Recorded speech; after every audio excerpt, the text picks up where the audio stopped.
today I'm joined by my lovely boyfriend Patrick, and we're going to do a review of Fantastic Beasts and Where to Find Them because we went to see it last night. So let's get started with the video. So we're going to start off by saying what we sort of liked about the movie and all the positive areas, which there were a lot. I enjoyed the movie. You didn't really enjoy the movie as much as I did. No. But I would say I'm a bigger Harry Potter fan anyway. Yeah, no, you are. I'm a Harry Potter fan, but you're a much bigger fan than I am. Yeah. Yeah. But this isn't a Harry Potter movie, so you have to think about it as not being a Harry Potter movie. Yeah, yeah, definitely. So, yeah, so our first comment was we thought that they set the scene in 1920s in America really well. I thought they got the time period like spot on. And it looked really good.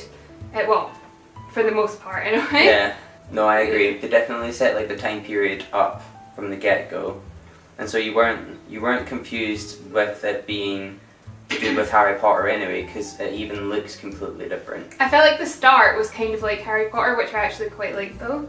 Yeah, no, like the whole beginning with Grindelwald, that was like Harry Potter. At the start, that was yeah, cool. But then it changes. And the costumes were also really cool for it all. Yeah. My favourite character in the film was the Niffler. The Niffler was so cute. He's like a little platypus looking creature, but he was just adorable and he was really funny. He was like the star of the show. He totally stole it. He was the main character. And we also really liked Jacob, and I think her name's Queenie, but I'm not sure. Okay. But we really liked Jacob. And even though he was a muggle, brilliant. he was sort of like the comic relief of the film and really cool.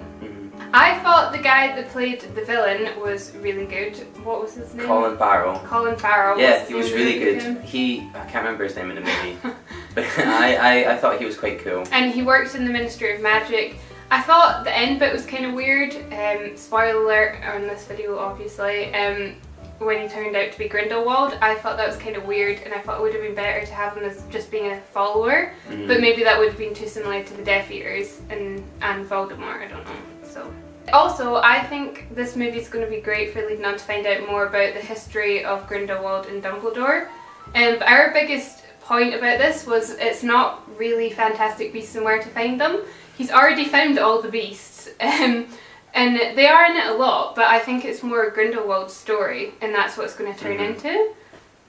I thought it was going to be like a proper adventure film where they like go out and try and find the beasts. These beasts, and that's like the thing. It's like he goes to New York and he's looking for these beasts, but the beasts only play a part for like half an hour of the movie at most. And I wouldn't really say Newt was the main character. I wouldn't say Newt was the main character. No, didn't really have a main character.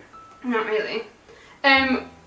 A lot of people love Eddie Redmayne playing Newt, but we weren't overly keen. I really like Eddie Redmayne, especially in The Fury of Everything. He's amazing. But as Newt, he didn't really have any sort of substance to him. Like, he kind of acted like an awkward, geeky kind of character the whole time. But it was awkward to watch. Yeah, it was too forced looking. Yeah, like, I don't know, he was just like so unenthusiastic, and he was just kind of like, he kept like looking down all the time and like speaking through his hair. And he did like this weird face thing all the time whenever he's speaking. I'm like, mate, you need to change your facial expression.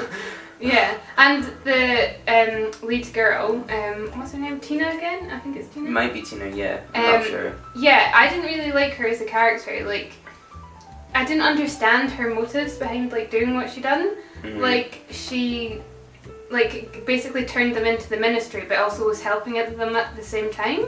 So it like totally didn't make any sense of why she would have turned them in. And she cried in every scene. Yeah, she did cry. I was just like, what? When she saves Credence from being like hit by the woman the one time, she never goes back and rescues him. Yeah. And she loses her job over it, but she just leaves them. Like, that didn't make any sense to me. What I was confused about, and actually I'm just going to say this about the whole film, if you're not a massive Harry Potter fan, like I love Harry Potter, but Megan loves Harry Potter. And so after we went to see it, I was like, I've got a lot of questions, I'm really confused. And it wasn't until Megan explained the whole walk home, really in-depth detail about stuff that wasn't even in the film, that I just managed to like understand it slightly. So if you're not a massive Harry Potter fan, you're going to come out confused. Like, there's a lot of things that aren't in this film. And Fantastic Beasts isn't like a book like Harry Potter is a book.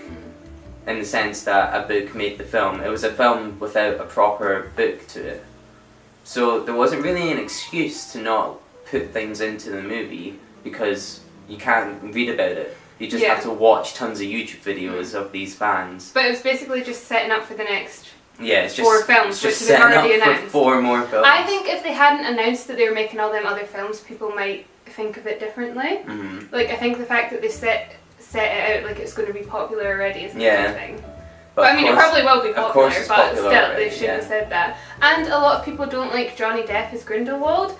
I think he'll be a really good villain, and I think he looked really cool, but obviously we need to wait and see what he's going to be like. Because we've not actually really seen him yet, apart from like one clip. No, I agree.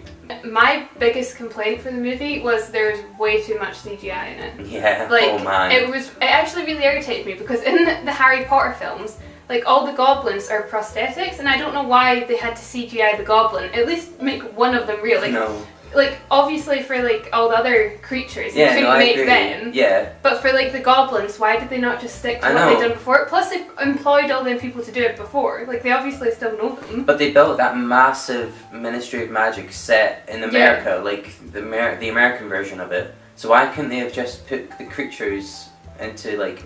Why couldn't it have been practical effects? Yeah, we think there should be more practical. But they have all the wee effects in the studios that people are just like wandering around looking at. Yeah, so why couldn't they have just taken them? And then just put it in the also film? think the goblin looked really bad. Like compared to the older goblins.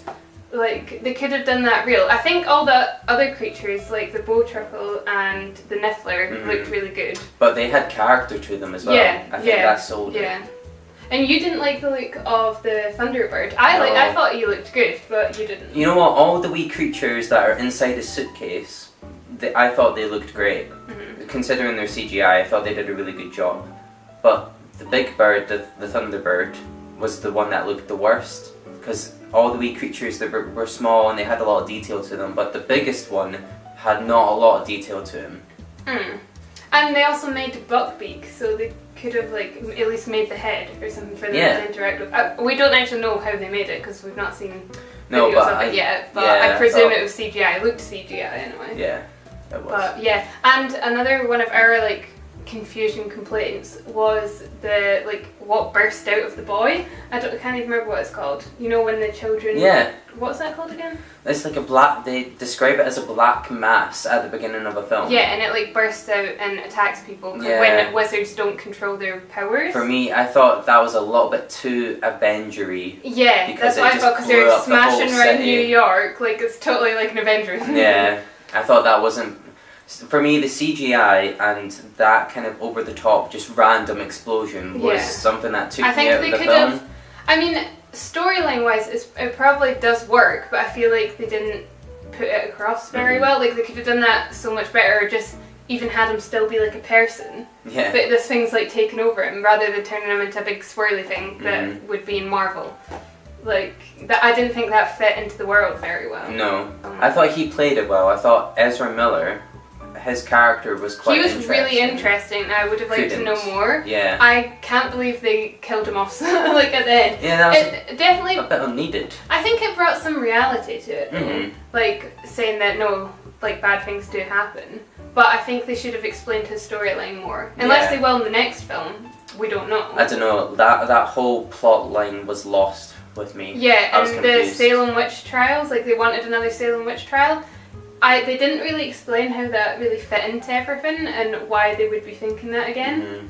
Like, unless it's going to happen in the next films and they'll explain more about magic in America.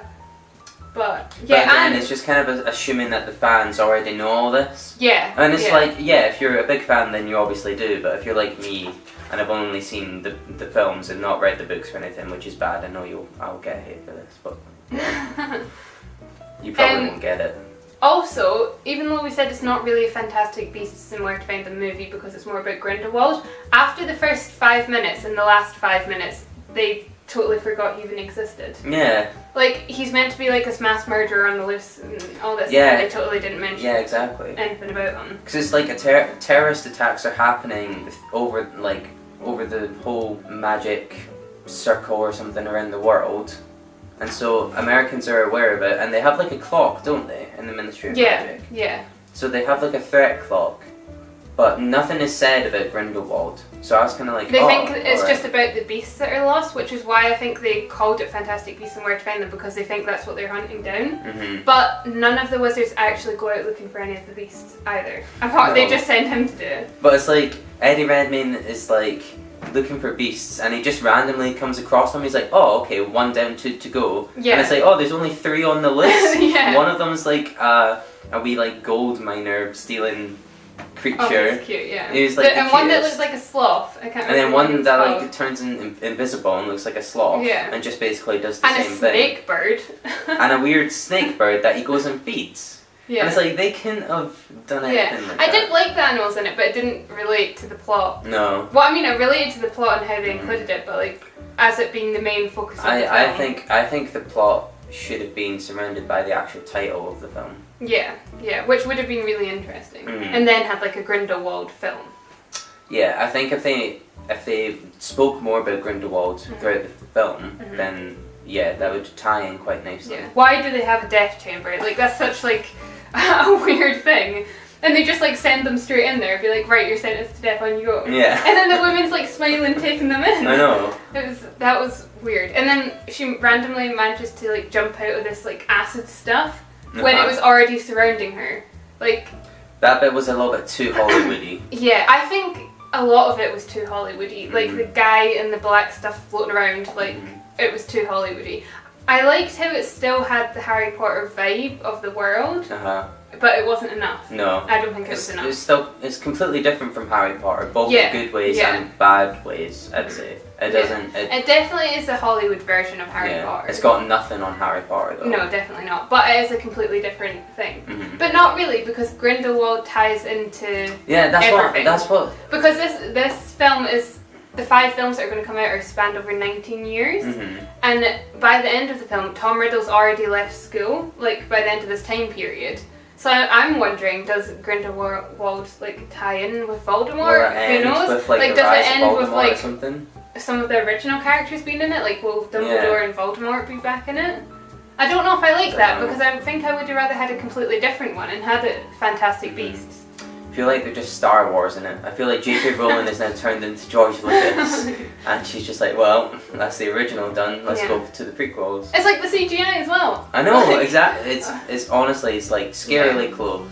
So that is it for our review of Fantastic Beasts and Where to Find Them. I hope you liked the video. If you did, feel free to give it a like and subscribe if you'd like to see any more videos like this. So thank you very much for watching, and I'll see you in the next one. Bye!